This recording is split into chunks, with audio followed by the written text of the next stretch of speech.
এই ভিডিওতে আমি এমন একটি ওয়ার্ড নিয়ে আলোচনা করতে যাচ্ছি যে ওয়ার্ডটি বিভিন্ন ক্ষেত্রে ব্যবহৃত হতে দেখা যায়।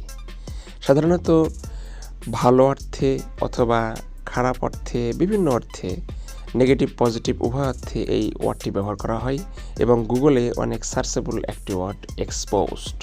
তো ভিউয়ার্স, এই ভিডিওটি পুরোপুরি দেখুন এবং এক্সপোজড শব্দের সঠিক বাংলা অর্থটি কী হয় বা কীরকম বা কত ধরনের হয় সেটা জেনে যান।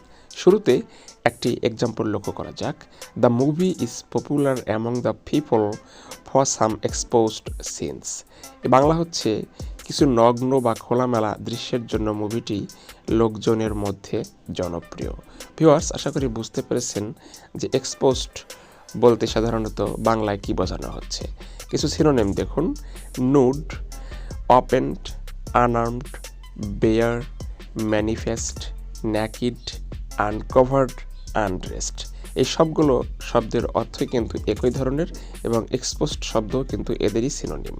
এখন বাংলা অর্থ দেখুন: নগ্ন, ন্যাংটা, অশ্লীল, খোলামেলা, রগরগে, উলঙ্গ, অনাবৃত, উন্মুক্ত, স্পষ্ট, বিব্রত। ভিউয়ার্স, আপনার প্রয়োজন যে কোনো ওয়ার্ড কমেন্ট বক্সে উল্লেখ করতে পারেন। আশা করি এক্সপোজ শব্দটি বুঝতে পেরেছেন। ধন্যবাদ।